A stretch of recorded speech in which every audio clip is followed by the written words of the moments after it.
अस्सलाम वालेकुम। तो बहुत से दोस्त ब्लॉग बनाते हैं और ब्लॉग बनाने के बाद वो एडसेंस पे अप्लाई करते हैं कि वो कुछ ना कुछ अर्निंग कर सकें, लेकिन ज़्यादातर इस तरह होता है कि जब एडसेंस के लिए अप्लाई किया जाता है तो एडसेंस का जो अकाउंट है वो रिजेक्ट हो जाता है, आपको अकाउंट नहीं मिलता एडसेंस का।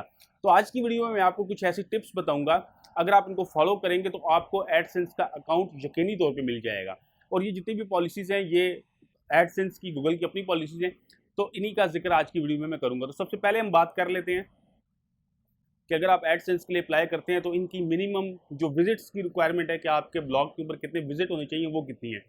तो आपके ब्लॉग के ऊपर तकरीबन डेली 50 से 100 विजिट होना लाजमी है। अगर आपके ब्लॉग के ऊपर 50 से 100 विजिट हो रहे हैं तो इस बात की काफ़ी ज़्यादा इस बात के चांस हैं कि आपका एडसेंस अकाउंट अप्रूव हो जाएगा। इसके बाद हम बात करते हैं कंटेंट मैनेजर की, कि मतलब कौन सा कंटेंट मैनेजर इस्तेमाल करना चाहिए। अब दो मशहूर हैं, एक ब्लॉगर है और एक वर्डप्रेस है।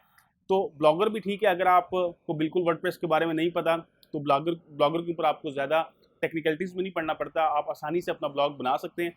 वर्डप्रेस भी इतना मुश्किल नहीं है, थोड़ा सा अगर आप उसमें प्रैक्टिस करते हैं तो आपको वर्डप्रेस की भी समझ आ जाएगी। तो वर्डप्रेस जो है वो, अगर आप ब्लॉग स्टार्ट करते हैं तो वो ज़्यादा बेहतर है। इसके बाद मैं ज़रा वर्डप्रेस की थीम की बात कर लेता हूँ। अक्सर दोस्त ये गलती करते हैं कि वो वर्डप्रेस की फ्री थीम यूज़ करते हैं, और फ्री थीम जो होती हैं वो ज़्यादा अच्छी नहीं होती हैं, मतलब ज़्यादा उनका डिज़ाइन वगैरह अच्छा नहीं होता। कई दफ़ा एड्स की प्रॉपर जगह नहीं होती उसके ऊपर, तो इस वजह से भी एडसेंस का अकाउंट रिजेक्ट हो जाता है।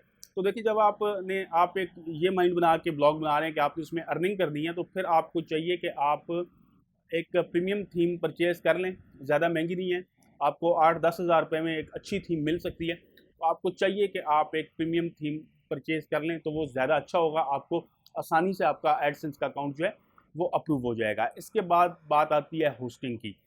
तो होस्टिंग जो है वो भी बहुत इंपॉर्टेंट है। अगर आप कोई ऐसी होस्टिंग ले लेते हैं जो बिल्कुल स्लो हो, यानी कि वेब जो है उसके ऊपर लोड होते हुए काफ़ी टाइम लगाए, तो भी आपका एडसेंस अकाउंट अप्रूव नहीं होता है। तो आपने होस्टिंग का बहुत ज़्यादा ख्याल रखना है, मतलब आपने ऐसी होस्टिंग लेनी है जो ज़्यादा फास्ट हो।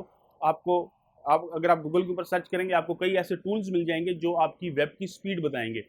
तो आप वहाँ पे जाके चेक कर सकते हैं कि आपके आपने जो ब्लॉग बनाया है उसकी स्पीड जो है वो किस लेवल की है। तो आपने इसका बहुत ज़्यादा ख्याल रखना है। अगर मैं होस्टिंग की कंपनीज की बात करूँ तो आप A2 होस्टिंग पे जा सकते हैं। A2 होस्टिंग एक अच्छी कंपनी है, थोड़ी सी एक्सपेंसिव है, लेकिन जो इसकी होस्टिंग है वो काफ़ी अच्छी है। तो इसके अलावा भी अगर आपका अपना कोई एक्सपीरियंस है होस्टिंग के हवाले से, तो आप वहाँ से होस्टिंग लें जहाँ से आपको अच्छी स्पीड मिले। इसके अलावा एक और चीज़ बहुत इंपॉर्टेंट है कि जब आप अपना ब्लॉग स्टार्ट करेंगे तो इसमें आपने SEO का ख्याल रखना है, यानी कि प्रॉपर डिस्क्रिप्शन होनी चाहिए, उसके मीटा टैग्स जो हैं वो प्रॉपर होने चाहिए। उसके लिए आप मुख्तलिफ़ किस्म के प्लगइन्स हैं, आप अगर सर्च करेंगे तो आपको मुख्तलिफ़ किस्म के SEO प्लगइन्स जो फ्री में मिल जाते हैं, आप कोई भी अच्छा सा प्लगइन यूज़ कर सकते हैं। तो इस चीज़ को भी आपने इंश्योर करना है कि आप जब वर्डप्रेस इंस्टॉल करेंगे तो उसके अंदर एक SEO का अच्छा प्लगइन होना ज़रूरी है। इसके बाद हम बात कर लेते हैं कि कंटेंट किस तरह का होना चाहिए, किस किस लैंग्वेज में आप कंटेंट डाल सकते हैं। तो अगर हम पाकिस्तान की बात करें तो पाकिस्तान में आप इंग्लिश कंटेंट अगर डालते हैं तो भी ठीक है, लेकिन आप उर्दू कंटेंट भी यूज़ कर सकते हैं, इवन पंजाबी कंटेंट भी आप यूज़ कर सकते हैं। तो अगर आप उर्दू में बनाते हैं ब्लॉग तो भी ठीक है, लेकिन कंटेंट में एक बात आपने बहुत मतलब याद रखनी है, और वो बात ये है कि आपने कॉपी पेस्ट नहीं करना किसी जगह से।